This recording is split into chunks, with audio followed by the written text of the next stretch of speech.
संयुक्त किसान मोर्चा के देशव्यापी आह्वान पर आज गिरिडीह में भी कई किसान संगठनों ने संयुक्त रूप से प्रतिवाद कार्यक्रम आयोजित किया। मुख्य रूप से माले समर्थित अखिल भारतीय किसान महासभा तथा फॉरवर्ड ब्लॉक समर्थित ऑल इंडिया अग्रगामी किसान सभा से जुड़े लोगों ने एसकेएम के बैनर तले पहले झंडा मैदान गिरिडीह में धरना दिया और फिर वहां से अंबेडकर चौक होते हुए टावर चौक तक प्रतिवाद मार्च निकालकर मोदी सरकार की किसान विरोधी नीति के विरोध किया।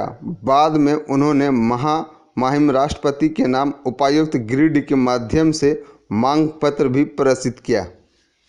आज के कार्यक्रम की अध्यक्षता पूरन महतो तथा संचालन अशोक पासवान ने करते हुए मोदी सरकार को घोर किसान विरोधी बताकर इसके खिलाफ संघर्ष की जरूरत बताई। वहीं अपने संबोधन में पूर्व विधायक सह अखिल भारतीय किसान महासभा के केंद्रीय नेता राजकुमार यादव ने कहा कि मोदी सरकार किसान विरोधी है।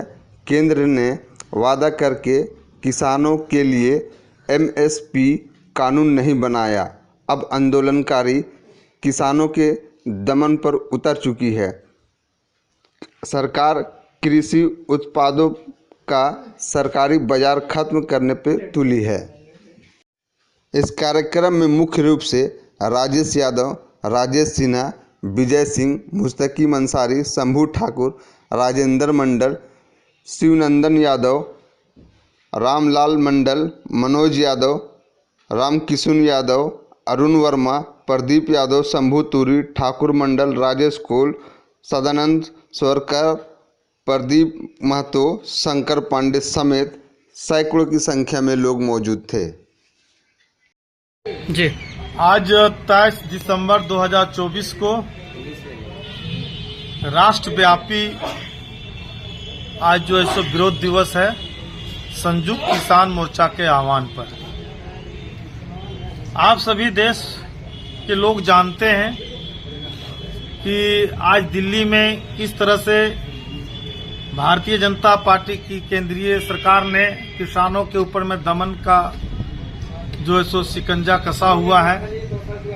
किस तरह से किसानों के ऊपर में झूठे मुकदमे लादे जा रहे हैं। और आज से एक साल पहले जो कृषि मंत्री केंद्रीय कृषि मंत्री के द्वारा जो किसानों के समझौता हुआ था 3 कृषि काला कानून वापस लेने के बाद उन समझौतों को लागू नहीं किया गया है और उल्टा अभी कृषि विपणन नीति लाया है जिससे पूरे देश के जो किसानों को सार्वजनिक रूप से जो खरीदने का जो अधिकार था, बेचने का अधिकार था, अब निजी कंपनियों के हाथों में ये कृषि बाजार को भी दिया जा रहा है। तो इससे क्या होगा कि पूरी तरह से किसानों की स्वतंत्रता खत्म हो जाएगी।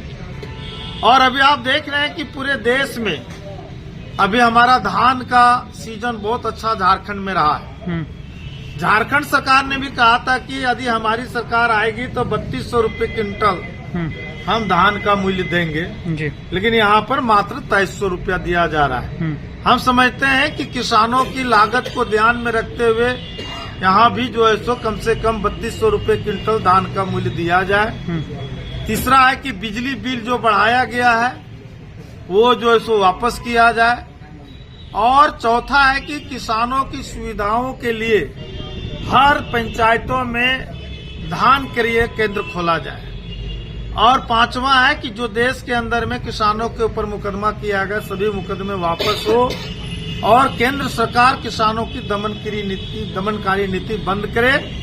और नहीं तो पूरे देश में जो ये आंदोलन शुरू होगी।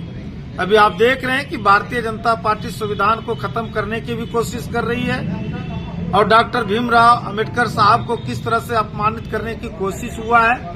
तो ये बाबा साहब का अपमान नहीं है, पूरे देश के यहाँ के संविधान का अपमान हुआ है। इसलिए संयुक्त किसान मोर्चा ऐसे देश के प्रधानमंत्री गृह मंत्री अमित शाह को बर्खास्त करने की मांग करती है, क्योंकि ऐसे देश के गृह मंत्री नहीं रह सकते हैं जो संविधान को खत्म करने की कोशिश कर रहे हैं।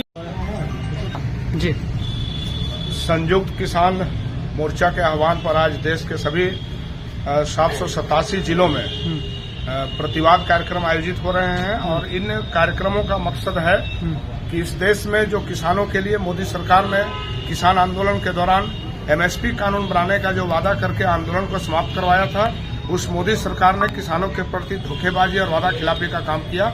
उन्होंने आज तक वो कानून बनाया नहीं और अभी जब किसान फिर उन्हीं मांगों को लेकर के किसान नेता दिल्ली के सरहद पर जब वो अनिश्चितकालीन अनशन पर हैं, उनकी हालत और तबीयत बिगड़ रही है, लेकिन सरकार उस पर ध्यान देने के बजाय उल्टा उनका दमन करने में लगी है। इसलिए और झारखंड के संदर्भ में भी कई सवाल हैं, इस जिले को लेकर के भी सवाल है। यहाँ आपने देखा कि अभी किस तरह से किसानों ने अपना धान मजबूरी में 10 रुपये 8 रुपये कम किलो के रेट पर उनको बेचने के लिए मजबूर होना पड़ा, चाहे वो दिल्ली की मोदी सरकार हो, चाहे वो झारखंड के हेमंत सोरेन की सरकार हो। ये सारे लोग, ये सारी सरकार किसानों के खिलाफ है और इसलिए तब किसान एकजुट होकर के सभी किसान संगठन मिलकर के आंदोलन कर रहे हैं। आज ये प्रतिवाद कार्यक्रम के जरिए एक आगाज है।